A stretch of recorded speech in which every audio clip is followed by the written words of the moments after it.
Well, it's Saturday, and you all know what that means. So, for today, for this particular episode, we're just going to be doing a one review episode only. And the reason is this: I kind of figured this is going to be a longer one.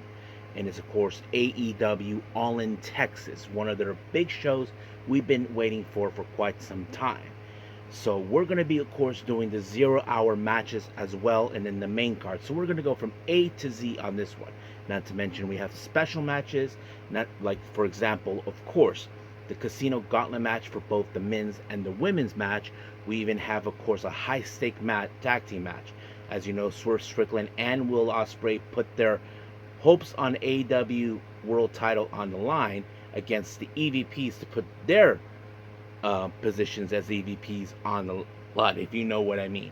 We also got, of course, our championship matches, such as, of course, the trios titles, the tag team belts, the women's championship, the TNT championship, the unified championship, and of course, the AEW World Championship. So we're going to see what happens. I'm pretty sure it's going to be crazy, but it's going to be fun and exciting.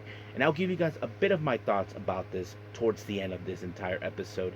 And then, of course, we're going to be doing a very short news updates, mostly coming from developments. So, let's get ready for another episode of the Lead It Wrestle Zone.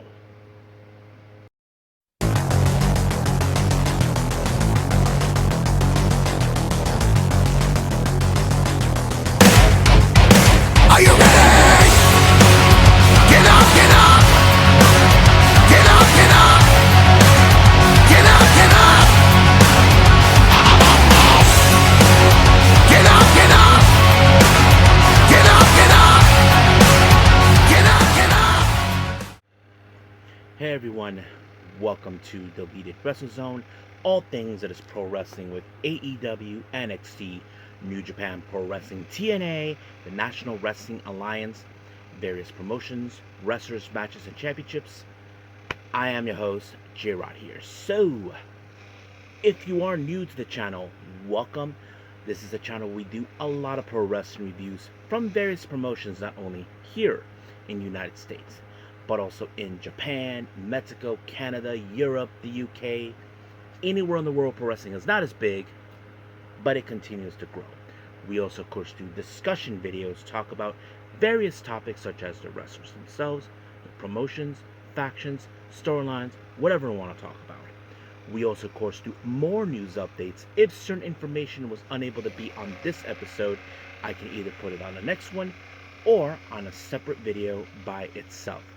We also, of course, do real-time news updates to keep you guys on alert if something has happened in the world of pro wrestling that needs to be addressed ASAP.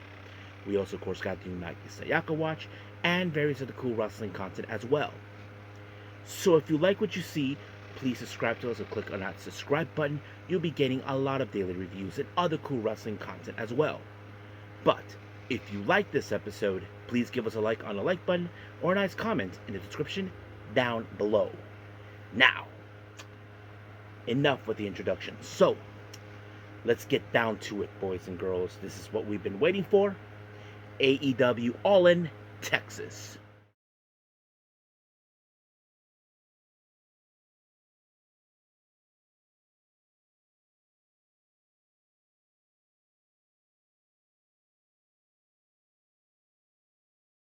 Okay, AEW All in Texas. This is something, of course, we've been waiting for. So, as I figured, this is going to be a long one for everyone. So let's begin with the 3 0-hour matches that they have recently. Now, our first match, we have, of course, Shane Taylor Promotions. Lee Moriarty, the Infantry, and Shane Taylor taking on the Sons of Texas and the Von Erichs. Now remember, if you guys saw the review that I did for Ring of Honor, Sammy Guevara and Dustin Rhodes they survived their match against the Infantry, but of course Shane Taylor, that lard, of course, could not stand losing, decided to pick a fight. So Dustin made this happen, and of course Tony Khan made it happen as well. So you probably can guess what's going to happen. But the one thing that was interesting, Shane Taylor didn't come alone. He brought in, of course, Anthony Gogo, who we haven't seen for quite some time. But the Sons of Texas and the Von Erichs, well, they didn't come alone. They brought in, of course, Kevin Von Erich. Now, what's interesting is this: while matches were happening in the ring, of course, Anthony Gogo decided to get in the face of Kevin Von Erich until, of course, Von Erich was backed up by none other than Wade and Wayne Rhodes, of course, Dustin Rhodes' nephews. So basically, they kind of gave the backup, just like that. But what's cool about this is how this match ended, with the Iron Claw being in play. And of course, well, Anthony Gogo, who was not in the match, well, he got Iron Claw by, of course, the patriarch of the Von Erichs, of course, Kevin Von Erich himself. And that's how the whole thing ended, because in reality, it was Dustin Rhodes who was the legal guy who picked up the win onto who was it? Onto Bravo, and just like that, it was over. So practically, it was a pretty good event. Now, our next match, we have, of course, the Don Callis Morons, who is Lance Archer, Hechiseto, and RPG Vice taking on a new version of the conglomeration Hologram, Tomohiro Ishii, Kyle O'Reilly, and of course Big Boom AJ. Now, of course, recently, as you know, Don Callis family got in the face of Big Boom when he called them out. But it was a pretty good match. But of course, Trent Beretta, he really disgusted me when he shoved Big Justice down, thinking it was funny. But, well, Big Justice got his little payback when he speared Trent. You know, he deserved it. But in the end, of course, it was the power boom onto Rocky Romero by Big Boom AJ that allowed them to pick up the win. Now, our last match involving the 0 Hour is FTR versus the Outrunners. Of course, they've been going at this back and forth. Now, we would have assumed the Outrunners would have gone ahead of them, but of course, that weasel himself, that snake of a bald-headed dork, of course, Stokely Hathaway, decided to get involved. But of course, Turbo decided to take matters of his own hands. But because of this, Dax Harwood applied the schoolboy. But Dax used the ropes to leverage himself, and of course Stokely Hathaway made sure that they weren't moving. So I don't know what's going to happen with the Outrunners. I know that they're not in a good track record against FTR, but sooner or later they have to deal with Stokely in some way. So we'll just have to wait and see what happens.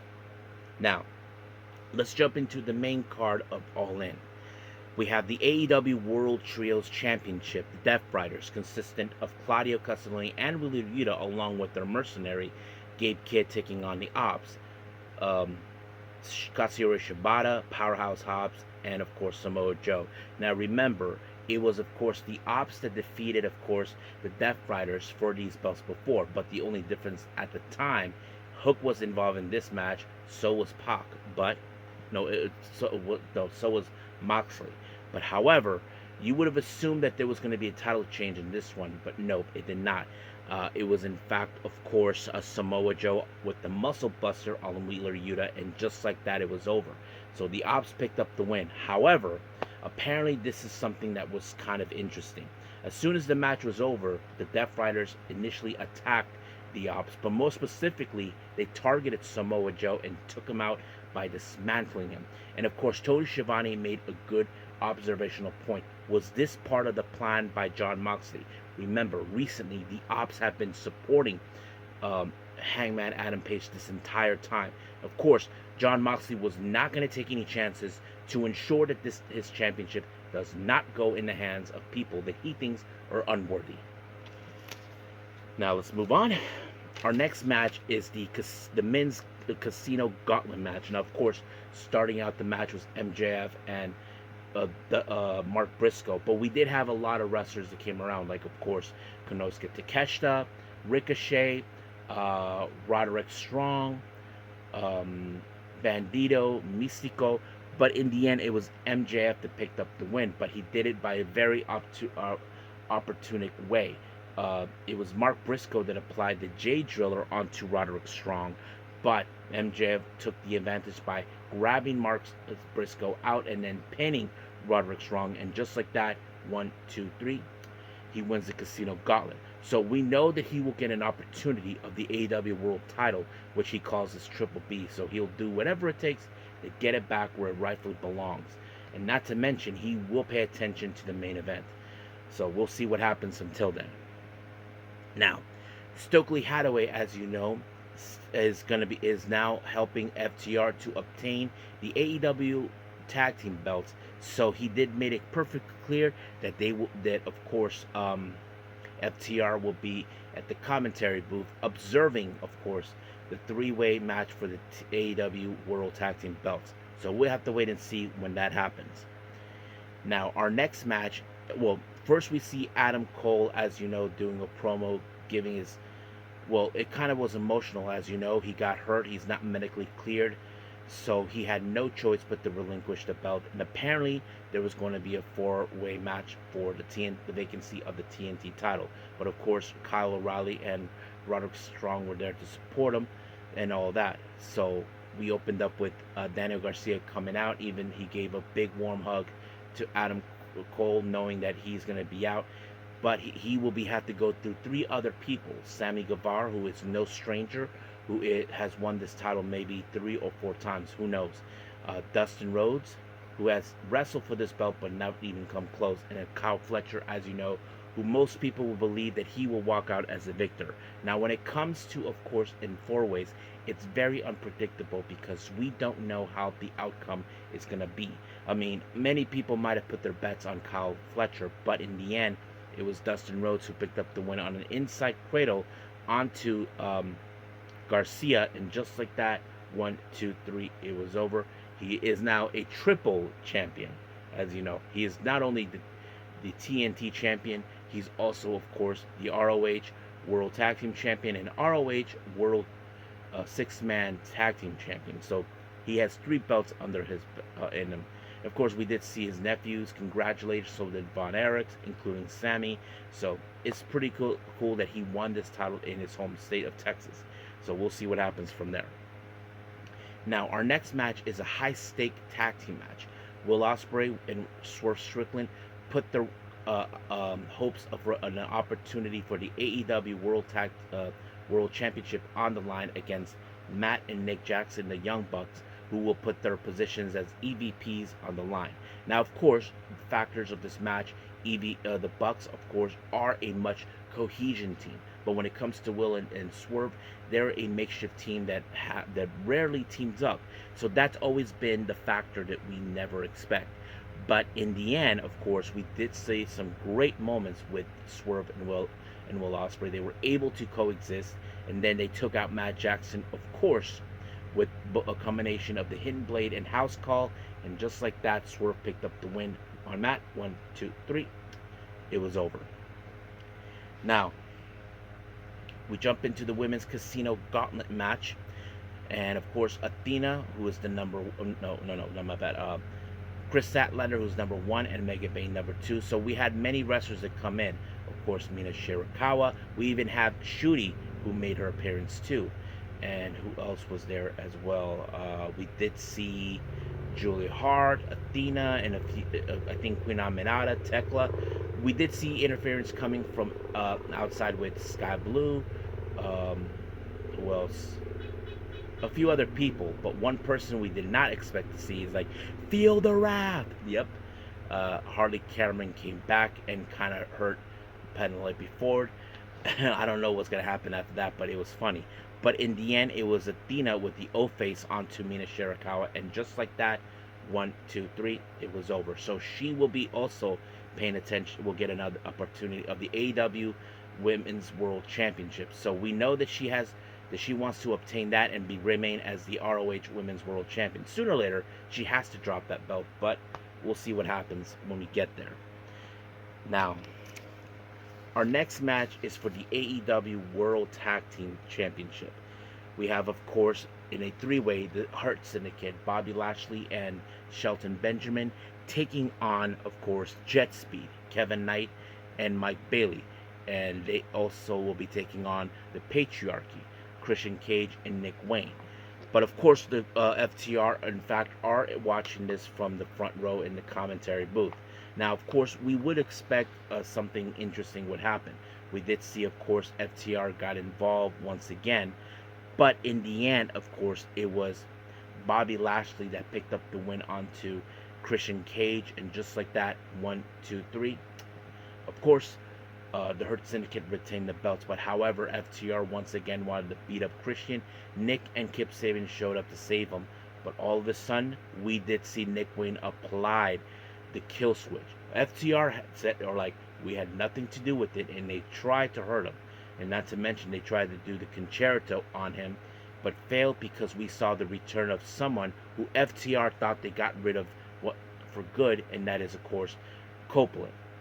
Now, this is rated R superstar Cope. He did save, of course, Christian, and then when he picked him up and told him, go find yourself. So basically, maybe Christian may change his ways, who knows, but we'll see what happens. Now, our next match is the AEW Women's World Championship. Mercedes Moné, as you all know, as the winner of the Owen Hart Cup tournament, faces Toni Storm, someone who she has targeted before. As you know, she has been aiming for this belt since it first arrived. But of course, many people might have assumed that Mercedes could win this belt.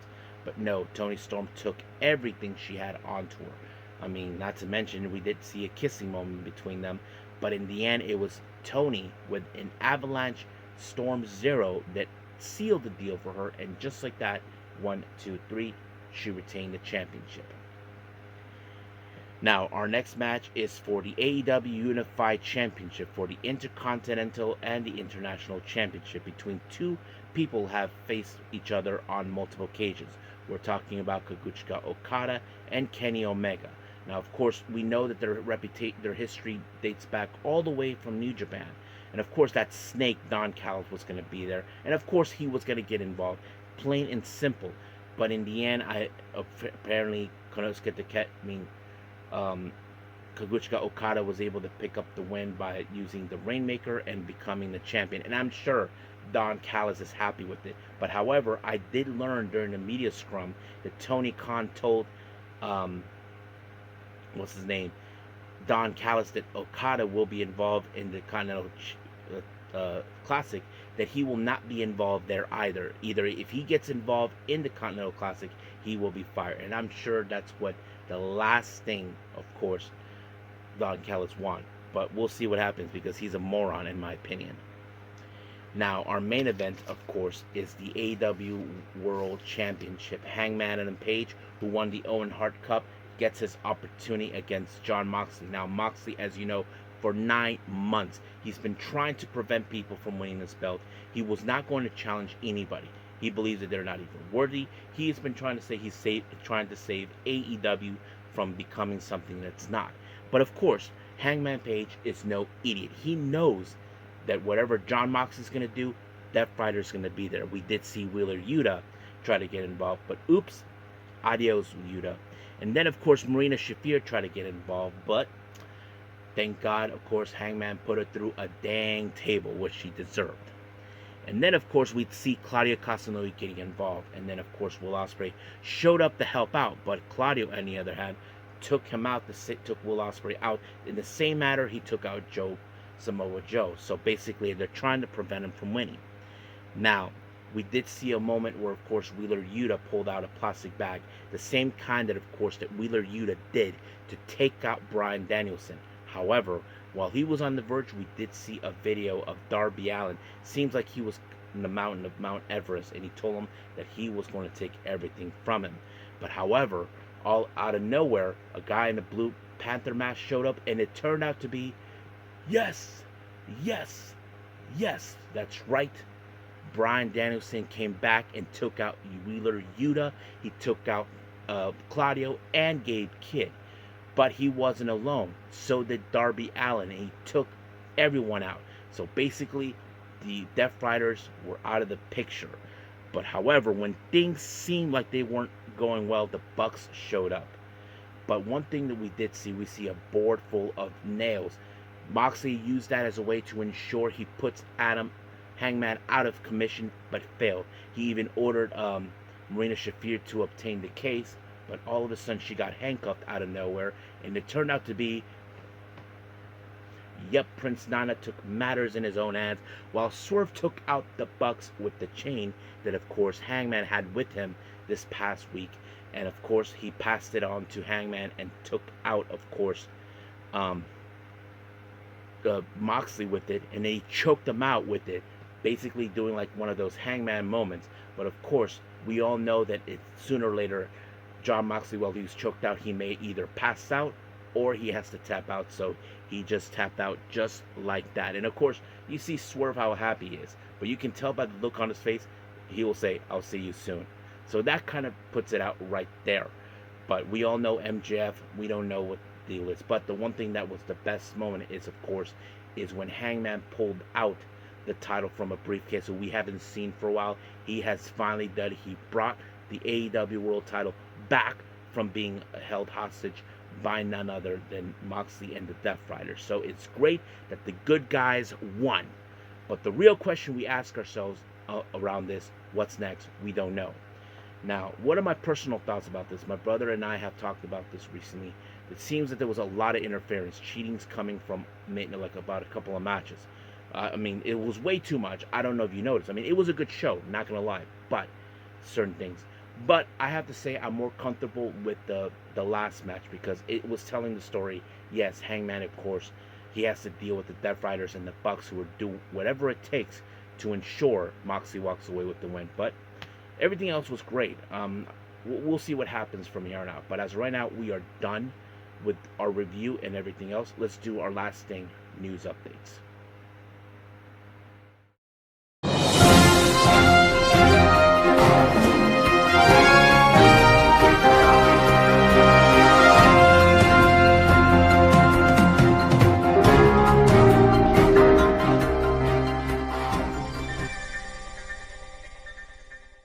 Okay, so welcome to our news update. So we only have developments, no upcoming events for everybody. Now, recently, Natsupoi and Saori Anou appeared in Bushiroad Expo in Shanghai, China, and for the Bilibili World in 2005. Recently, of course, today, they had a special talk with and on stage with their old friend, who many of you remember. She was part of the recent 10th anniversary show, Aina Aiba, and of course she was an honorary member of the United Empire. So they even were named ambassadors for Stardom for Asia. So it's interesting to see that. However, it was later foretold while they were doing this event that New Japan and Stardom will be holding a joint event in hold on if I can pronounce Guangzhou, China. I don't know if I pronounced that right. But yeah, that's pretty much it. It's going to take place on October 5th. We know that Stardom has been considering expanding themselves to a much wider audience internationally, but yes, that pretty much what we know. But we'll learn more about that at some point. Finally, our last development here, All In. As you know, it was later foretold that All In has surpassed WrestleMania 35 as the longest wrestling pay-per-view ever. Now, we're not talking about audience, but as the length of the show. It was like about 6 hours, I think. I'm not sure if that was the case, but yes. So, it surpasses. So, I don't know how WWE would feel about that. I'm sure they're going to be mad about it. But, we'll just have to wait and see. But as of right now, I will say this, we'll end things here. So, let's call it a day. Well, I hope everybody enjoys this episode. So I apologize to everyone because I kept it one episode only. Reason is this, I figured because this was going to be a longer one, I decided to keep it out. Now, I have considered maybe for the next episode, focus on the much recent NXT show, the Great American Bash, and possibly Evolution. So if you guys think I should do those, just leave a comment down below. If you guys want me to review those, I will do those. So I will do it definitely. I've decided to give it a shot. And I'm also thinking about adding other reviews. One of them, of course, is the much recent Choco Pro event and all that.